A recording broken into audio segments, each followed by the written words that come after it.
வணக்கம். கடகராசி நேயர்களே, சந்திரனை அதிபதியாக கொண்ட கடகராசி நேயர்களே, கடல் கடந்து போகும் கடகராசி நேயர்களே, எந்த கவலை வந்தாலும் அதை மறந்து பின்பு அதுக்கு அப்படியே ஆப்போசிட்டாக நம்ம உங்களை மாற்றிக்கிற கடகராசி நேயர்களே, உங்களுடைய சந்திரனை அடிப்படையாக கொண்ட நீங்கள், அதாவது வளர்பிறையில் பிறந்திருந்தால் எந்த ஒரு கவலையும் பட மாட்டீங்க. அதே நேரம் தேய்பிறையில் நீங்கள் பிறந்திருந்தீங்கன்னா அடிக்கடி சிலவற்றை நினைத்து கவலைப்படக்கூடிய கடகராசி நேயர்களே, இனி கவலையே வேண்டாம். உங்கள் வாழ்க்கை கற்கண்டாக மாறப்போகிறது.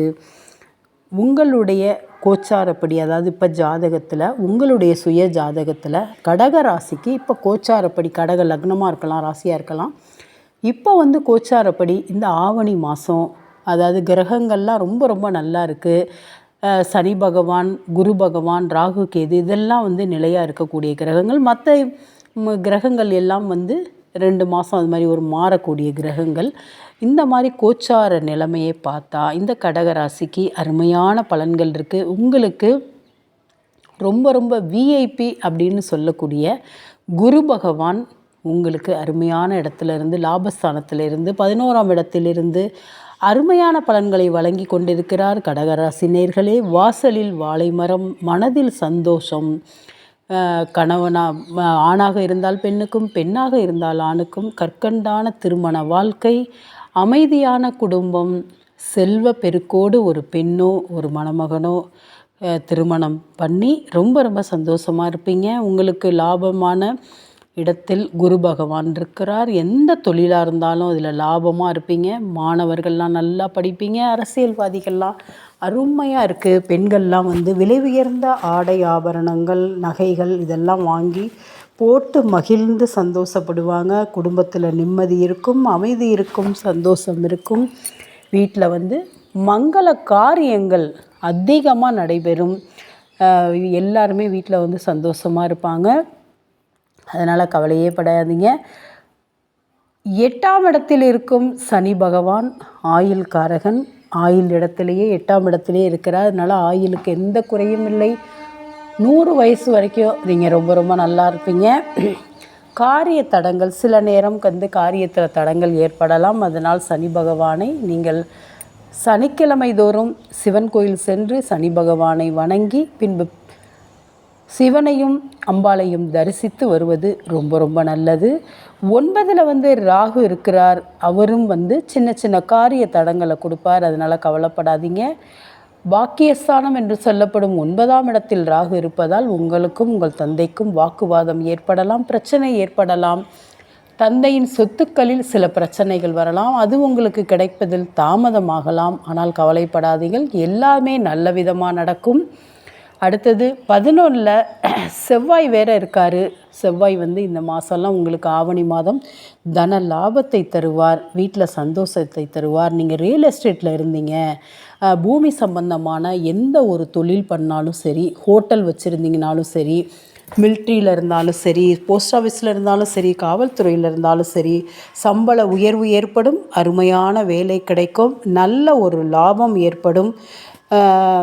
அவ்வளோ ஒரு இறைச்சி கடை, இது மாதிரி ஹோட்டல்ஸு இது மாதிரிலாம் வச்சுருந்திங்கன்னா நல்ல இந்த செங்கல் சூளை இதெல்லாம் வச்சுருப்பாங்க.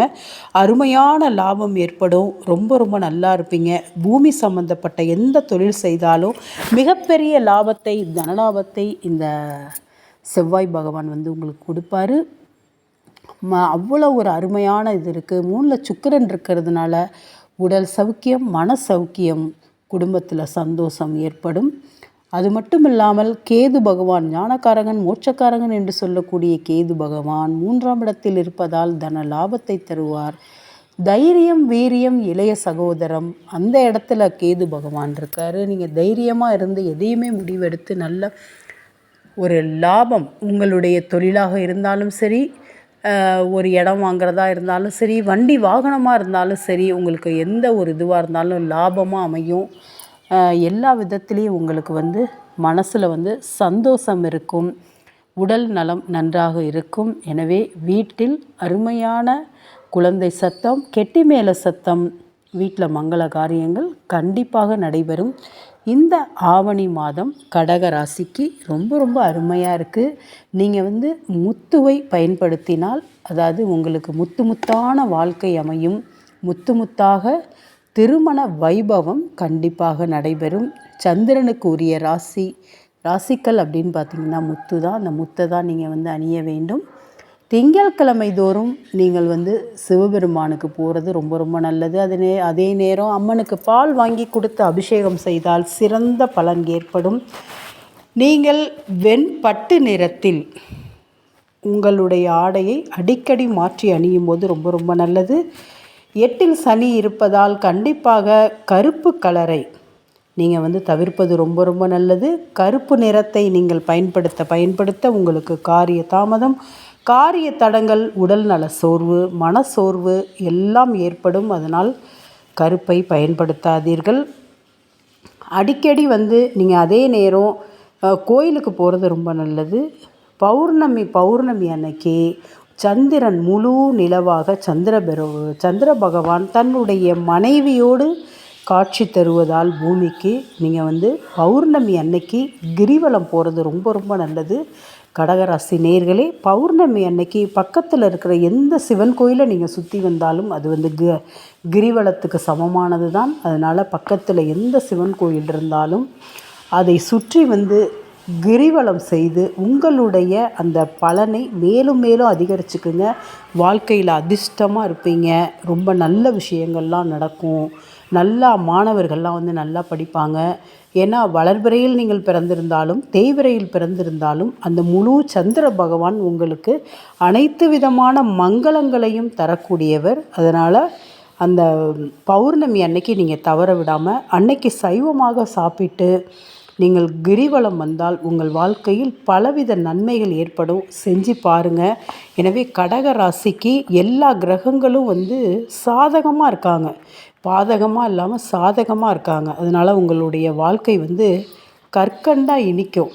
அதே நேரம் உங்களுடைய மனசுலேயும் சரி உடம்புலேயும் சரி எந்த பிரச்சனை இருந்தாலும் நீங்கள் செய்ய வேண்டியது ஒன்றே ஒன்று தான்.